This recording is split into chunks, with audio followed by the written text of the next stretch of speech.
जय श्री राधे कृष्ण। आप सभी का हमारे YouTube चैनल पे बहुत बहुत स्वागत है। आइए जानते हैं वर्ष 2023 आषाढ़ मास शुक्ल पक्ष में पड़ने वाली देवशयनी एकादशी व्रत के शुभ मुहूर्त के बारे में, पारण समय के बारे में, व्रत नियम महत्व के बारे में, इस व्रत में खास करके किन उपायों को करना चाहिए, किन चीजों का त्याग करना चाहिए, व्रत के दौरान किन नियमों का पालन करना चाहिए। तो आइए जानते हैं इन सबों के बारे में। संपूर्ण जानकारियां की प्राप्ति के लिए वीडियो को अंत तक जरूर देखें। आप सभी भक्तों को देवशयनी एकादशी व्रत की ढेर सारी शुभकामनाएं। आप सभी के जीवन में लक्ष्मी नारायण की कृपा से आप सभी को सभी प्रकार के सुख और समृद्धि की प्राप्ति हो। आषाढ़ माह के शुक्ल पक्ष में पड़ने वाली एकादशी को इसे देवशयनी एकादशी, विष्णु शयनी एकादशी आदि नामों से जाना जाता है। इस दिन भगवान विष्णु, माता लक्ष्मी का पूजन किया जाता है और इसी दिन से जो कि चातुर्य मास की शुरुआत भी होती है, जो कि 4 महीनों के लिए भगवान विष्णु इस दिन से पाताल लोक में निवास करते हैं और फिर कार्तिक मास की शुक्ल पक्ष की एकादशी को प्रस्थान करते हैं। इसी कारण इसे देवशयनी एकादशी तथा कार्तिक मास की एकादशी को देवोत्थान, देव उठनी एकादशी के नाम से जाना जाता है। इन 4 महीनों में जो कि सभी प्रकार के शुभ और मांगलिक कार्य, विवाह आदि कार्य जो कि बंद हो जाते हैं और इन 4 महीने जो कि भगवान विष्णु जो कि क्षीर सागर में अनंत शैया पर शयन करते हैं और इस दौरान जो कि साधु लोग एक ही स्थान पर रहकर तपस्या करते हैं। इस बार देवशयनी एकादशी का व्रत जो कि 29 जून 2023 दिन गुरुवार को किया जा रहा है। एकादशी तिथि प्रारंभ समय 28 जून 2023 दिन बुधवार रात्रि 3:20 और एकादशी तिथि की समाप्ति होगी 29 जून 2023 दिन गुरुवार रात्रि 2:43 पे। तो हमें शुद्ध रूप से सूर्योदय व्यापनी के अनुसार जो समय प्राप्त हो रहा है वह समय 29 जून 2023 दिन गुरुवार को प्राप्त हो रहा है। तो सभी इस दिन व्रत को धारण करेंगे और इस व्रत का पारणा जो कि अगले दिन 30 जून 2023 दिन शुक्रवार को व्रत का पारण किया जाएगा। पारण का जो समय होगा वह समय सुबह 5:52 से सुबह 7:52 तक व्रत का पारण किया जाएगा। देवशयनी एकादशी व्रत का पारण जो कि यव चूर्णेन पारणम यानी कि जौ के चूर्ण से इस व्रत का पारण किया जाएगा। आप चाहें तो जल, तुलसी दल या फल से व्रत का पारण कर सकते हैं। एकादशी तिथि के दिन योग जो कि सिद्धि योग रात्रि 3:43 तक होगा।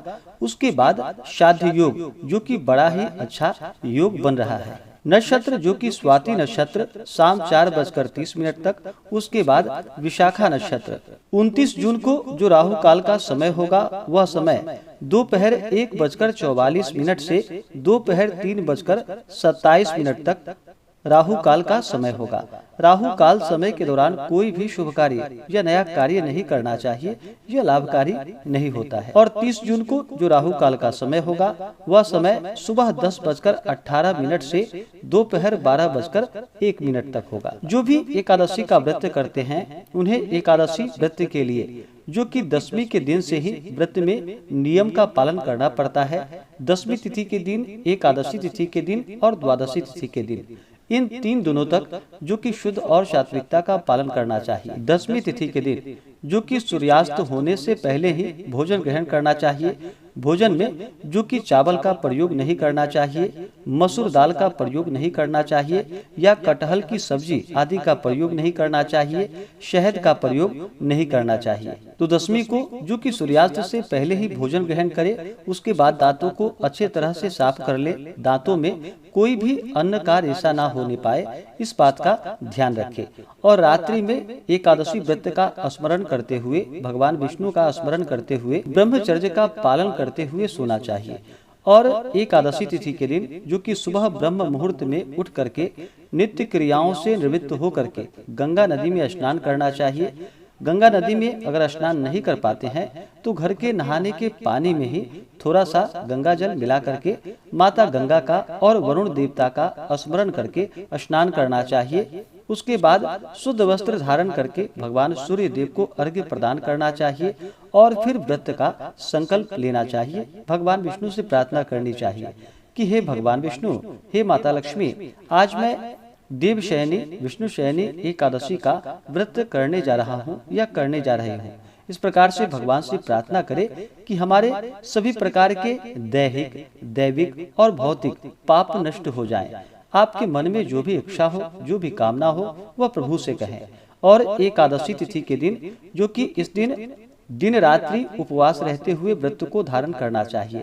आप चाहें तो फलाहार ग्रहण करके भी व्रत को धारण कर सकते हैं या सेंधा नमक का प्रयोग करके व्रत को धारण कर सकते हैं। एकादशी के दिन जो कि चावल ग्रहण बिल्कुल भी नहीं करनी चाहिए। इस दिन फलाहार में जो भी फल फ्रूट हो उसका आप प्रयोग कर सकते हैं। दूध से बने हुए वस्तु का प्रयोग कर सकते हैं। चाय कॉफी आदि पी सकते हैं। दूध ग्रहण कर सकते हैं। केवल एकादशी के दिन जो कि अन्न ग्रहण नहीं करनी चाहिए, फलाहार आदि का सेवन करके आप व्रत को धारण कर सकते हैं जो उपवास नहीं रह पाते हैं।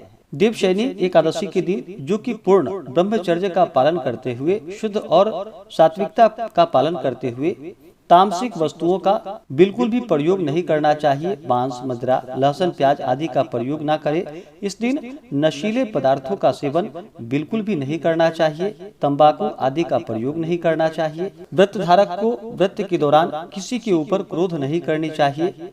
क्रोध करने से मुख से न निकलने वाले शब्द भी निकल जाते हैं, तो किसी के ऊपर क्रोध नहीं करनी चाहिए। शुद्ध और सात्विकता का पालन करना चाहिए। धर्म का आचरण करते हुए रहना चाहिए। अपने से बड़ों का सदा ही आदर और सम्मान करना चाहिए। महिलाओं का बिल्कुल भी अपमान नहीं करना चाहिए। जहाँ पर भी महिलाओं का अपमान होता है वहाँ से माता स्थिर लक्ष्मी रुष्ट होकर चली जाती हैं, तो इनका बिल्कुल भी अपमान ना करें। इस दिन जो कि दिन रात्रि अपना मन भगवान के चरणों में लगाएं और भक्ति भजन, कथा श्रवण, स्तोत्र पाठ आदि का श्रवण करते हुए भगवान के नाम का स्मरण करते हुए समय को व्यतीत करना चाहिए। देवशयनी एकादशी के दिन, इस दिन जो कि भगवान का पूरे विधि विधान के साथ सुबह और शाम के वक्त पंचोपचार या कोटोपचार विधि के द्वारा भगवान का पूजन करना चाहिए। आषाढ़ शुक्ल देवशयनी एकादशी को इस दिन उपवास करके जहाँ तक हो सोना, चांदी, तांबा या पीतल की मूर्ति बनवाकर उनका यथोपलब्ध उपचारों से पूजन करके, जो कि पीताम्बर से विभूषित करके सफेद चादर से ढके हुए गद्दे, तकिया वाले पलंग पर जो कि शाम के समय में इस दिन भगवान को शयन कराना चाहिए, भगवान को सुलाना चाहिए। उस अवसर के जो कि 4 महीनों के लिए अपनी रुचि अथवा अभिष्ट सिद्धि के अनुसार नित्य व्यवहार के पदार्थों का त्याग और ग्रहण करे, जैसे कि मधुर स्वर के लिए गुड़ का, दीर्घायु अथवा पुत्र पौत्रादि की प्राप्ति के लिए तेल का, शत्रुनाश के लिए कड़वे तेल का, सौभाग्य के लिए मीठे तेल का और स्वर्ग प्राप्ति के लिए पुष्पादि भोगों का त्याग करना चाहिए। देह शुद्धि या सुंदरता के लिए परिमित प्रमाण के पंचगव्य का, वंश वृद्धि के लिए नियमित दूध का, कुरुक्षेत्रादि समान फल मिलने के लिए पात्र में भोजन करने के बदले पत्र का और सर्व पाप क्षय पूर्वक सकल पुण्य फल प्राप्त होने के लिए नक्त व्रत, अयाचित भोजन या सर्वथा उपवास करने का व्रत, जो कि देवशयनी एकादशी से लेकर के देव उठनी एकादशी तक जो कि 4 महीनों के लिए इन भक्ष्य भोज्यादि सभी पदार्थों के भक्षण करने का त्याग रखे और उपयुक्त 4 व्रतों में जो बन सके उनको ग्रहण करे तो महाफल की प्राप्ति होती है। यानी कि देवशयनी एकादशी से लेकर के देव उठनी एकादशी तक इन 4 महीनों के लिए अगर अपने प्रिय वस्तु का त्याग करते हैं, जो भी बतलाया गया है इसके अनुसार, तो इससे अभिष्ट सिद्धि की प्राप्ति होती है। एकादशी का व्रत जो कि हर माह के कृष्ण पक्ष और शुक्ल पक्ष की एकादशी तिथि के दिन किया जाता है। एक वर्ष में 24 एकादशी का व्रत होता है। वहीं पे अधिक मास या मल मास होने पर 2/26 एकादशी का व्रत होता है। इस बार जो कि अधिक मास मल मास लगने जा रहा है, इस कारण से इस बार जो कि चातुर्मास 4 महीनों का होता है, लेकिन इस बार जो कि अधिक मास होने के कारण 1 महीना और ज्यादा हो जाएगा। देव उठनी एकादशी का व्रत जो किया जाएगा वह 23 नवंबर 2023 दिन गुरुवार को किया जाएगा।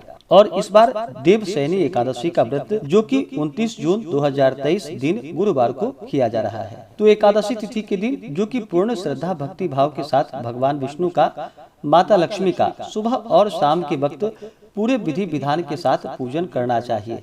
भगवान के पूजन के लिए इस दिन चाहिए कि एक अच्छा सा जगह ले, उस जगह को अच्छे से पवित्र करके, जैसे कि अपने घर के ईशान कोण में उस जगह को अच्छे से पवित्र करके वहाँ पे एक चौकी लगाए। चौकी पे पीला वस्त्र बिछा करके भगवान की प्रतिमा को स्थापित करे। सबसे पहले अपने लिए एक आसन लगाए। आसन पे जो कि पूर्व या उत्तर दिशा की ओर मुख करके बैठना चाहिए। सबसे पहले अपना शुद्धिकरण करे, अपना आसन शुद्धिकरण करे। कुशा अगर आपके पास हो तो कुशा को धारण करे अंगूठी के रूप में, फिर तिलक धारण करे। और सबसे पहले जो कि गणेश अंबिका का पूजन किया जाता है, तो पहले गणेश अंबिका का पूजन करे। किसी भी प्रकार के शुभ कार्यों में या मांगलिक कार्यों में भगवान गणेश जी का पूजन किया जाता है। भगवान गणेश जी जो कि विघ्न हरता है, सभी प्रकार के विघ्नों को दूर करने वाले हैं और सुख समृद्धि का आशीर्वाद प्रदान करने वाले हैं। तो सबसे पहले गणेश अंबिका यानी कि गौरी गणेश का पूजन कर ले। उसके बाद कलश को स्थापित करे। कलश के नीचे जो कि कुछ मिट्टी रखे, उसके ऊपर से सप्त धान्य रखे, उसके ऊपर कलश को स्थापित करे। कलश में जल डाले, सुपारी डाले, उसमें कुछ द्रव्य डाले। उसके ऊपर से आम का पल्लव रखे। उसके ऊपर जो कि चावल से भरा हुआ पूर्ण पात्र रखे। उसके ऊपर से पानी वाला एक नारियल रखे और फिर कलश देवता का पूजन करे। कलश में तीर्थों का, वरुण आदि देवताओं का आवाहन करे। उसके बाद फिर नवग्रह, इंद्रादि 10 दिक्पाल देवताओं का पूजन करे। उसके बाद फिर भगवान विष्णु और माता लक्ष्मी का पूरे विधि विधान के साथ पूजन करना चाहिए। भगवान विष्णु का इस दिन जो कि जल से अभिषेक करे, पंचामृत से अभिषेक करे, शुद्ध गंगा जल से अभिषेक करे। भगवान को पीला वस्त्र चढ़ाएं, यज्ञोपवीत चढ़ाएं। उसके बाद काले तिल भगवान को अर्पित करे। भगवान विष्णु को ध्यान रखे कि भगवान विष्णु को अक्षत नहीं चढ़ाया जाता है। अक्षत के जगह भगवान को तिल अर्पित की जाती है। तो भगवान विष्णु को अक्षत बिल्कुल भी नहीं चढ़ानी चाहिए। काले तिल चढ़ाएं और तुलसी पत्र भगवान विष्णु जी को अर्पित करे। भगवान विष्णु को जो कि तुलसी अति प्रिय होता है, जब भी भगवान विष्णु का पूजन करते हैं या भगवान को भोग लगाते हैं, उस समय अवश्य ही तुलसी दल अर्पित करनी चाहिए। इसके बाद फिर धूप और दीप दिखाएं। अनेक प्रकार का नैवेद्य अपने श्रद्धा भक्ति भाव के साथ भगवान विष्णु को अर्पित करे। विशेष करके जो भी अभी गर्मी के मौसम में ऋतुफल आदि हो, भगवान को अर्पित करे। दूध से बने हुए वस्तु का भगवान को भोग लगाएं। और जब भी भोग लगाते हैं तो तुलसी दल डाल करके ही भगवान को भोग लगाना चाहिए। या आप जो भी फलाहार ग्रहण करते हैं तो पहले उसे भगवान को भोग लगा दे, उसके बाद उसे प्रसाद के रूप में ग्रहण करनी चाहिए। इस प्रकार से भगवान को नैवेद्य अर्पित करने के बाद जल से आचमनी करवाएं। जब भी आप किसी को भोजन देते हैं तो भोजन के बाद जल अवश्य ही प्रदान करनी चाहिए। तो भगवान को नैवेद्य के बाद जल से आचमनी करवाएं, द्रव्य दक्षिणा चढ़ाएं, पुंगी फल, तांबूल, लौंग इलायची के साथ में यानी कि सुपारी, पान पत्र, लौंग इलायची के साथ में भगवान विष्णु को मुख शुद्धि के लिए अर्पित करें। इसके बाद फिर देवशयनी एकादशी व्रत का कथा श्रवण करे। भगवान विष्णु के स्तोत्र आदि का पाठ करे या श्रवण करे। इसी प्रकार से इस दिन भगवान का पूरे विधि विधान के साथ सुबह और शाम के वक्त पूजन करना चाहिए। और शाम के समय में विशेष प्रकार से भगवान विष्णु के लिए उनके शयन के लिए उत्तम व्यवस्था करनी चाहिए। और 4 महीनों के लिए जो कि भगवान योग निद्रा में चले जाते हैं, और फिर देव उठनी एकादशी के दिन भगवान का प्रबोधन करना चाहिए, जागरण आदि का कार्य करना चाहिए, भगवान को जागृत करनी चाहिए। इससे अनंत गुना पुण्य फलों की प्राप्ति होती है। इस प्रकार से एकादशी व्रत के दिन भगवान का पूरे विधि विधान के साथ पूजन करना चाहिए। और द्वादशी तिथि के दिन जो कि सुबह अपने नित्य क्रियाओं से निवृत्त होकर के स्नान करके शुद्ध वस्त्र धारण करे, उसके बाद भगवान का पूजन और आरती कर ले। उसके बाद ब्राह्मणों को भोजन करवाएं, ब्राह्मणों को दान और दक्षिणा दें। अगर ब्राह्मणों को उस समय भोजन नहीं करवा पाते हैं तो उनके निमित्त जो भी आपसे अन्न हो, वस्त्र हो, उनके निमित्त निकाल करके रख दे। उसके बाद फिर कहीं मंदिर में दे आए या किसी ब्राह्मण को दे। इस प्रकार से ब्राह्मण भोजन करवाएं। ब्राह्मणों को दान और दक्षिणा अपने सामर्थ्य के अनुसार अवश्य ही प्रदान करनी चाहिए। बिना ब्राह्मण भोजन और बिना दान दक्षिणा दिए हुए व्रत का पुण्य फल प्राप्त नहीं हो पाता है। तो ब्राह्मणों को भोजन करवाएं, ब्राह्मणों को दान और दक्षिणा दे। उस दिन जहाँ तक हो सके द्वादशी तिथि के दिन जल से भरा हुआ घड़ा आदि का दान करे। अभी गर्मी का मौसम है तो इस दौरान जो कि छत्र, उपाहन यानी कि जूते आदि का दान करना चाहिए। अन्न, वस्त्र, गौ जो भी आपसे बन सके, जो भी सामर्थ्य हो उसके अनुसार अवश्य ही दान करना चाहिए। इसके बाद समय के अनुसार व्रत का पालन करना चाहिए। इस प्रकार से जो भी व्रत को धारण करते हैं उनके सभी प्रकार के पापों का नाश होता है। देवशयनी एकादशी का व्रत धारण करने से जो कि सभी प्रकार के पापों का नाश होता है और मनोवांछित फलों की प्राप्ति होती है और अंत समय में जो कि मोक्ष की प्राप्ति होती है। व्रत के दौरान जो भी माताएं बहनें अगर मासिक धर्म में होती हैं तो उन्हें व्रत तो धारण अवश्य ही करना चाहिए। व्रत में नियमों का पालन भी करना चाहिए। केवल आप भगवान का मूर्ति स्पर्श ना करें या पूजन आदि की सामग्री को स्पर्श ना करें। आप भगवान का जो कि मानसिक पूजन कर सकते हैं। व्रत के दौरान जो कि अपने मन को नियंत्रित करनी चाहिए, मन को भटकने नहीं देना चाहिए। व्रत के दौरान जहाँ तक हो सके मौन धारण करना चाहिए, कम बोलनी चाहिए, ज्यादा बात किसी से नहीं करनी चाहिए। चोर, पाखंडी, धूर्त आदि व्यक्तियों से जो कि दूरी बना करके रखनी चाहिए। इस प्रकार से जो भी सच्ची श्रद्धा के साथ देवशयनी एकादशी का व्रत करते हैं, भगवान का पूजन करते हैं, कथा श्रवण करते हैं, व्रत में नियमों का पालन करते हैं तो भगवान विष्णु अपना अवश्य ही कृपा प्रदान करते हैं। तो आशा करता हूँ कि यह जानकारी आपको अच्छा लगा हो। ऐसे ही ज्ञानवर्धक जानकारियाँ प्राप्त करने के लिए हमारे इस चैनल पे अगर आप नए हैं तो चैनल को लाल बटन दबा करके सब्सक्राइब करें, साथ में बेल आइकन घंटी को दबाएं ताकि मेरे वीडियो का नोटिफिकेशन आपको समय से मिलता रहे। वीडियो को लाइक करें, शेयर करें। सुखी रहें और स्वस्थ रहें। जय श्री राधे कृष्ण। धन्यवाद।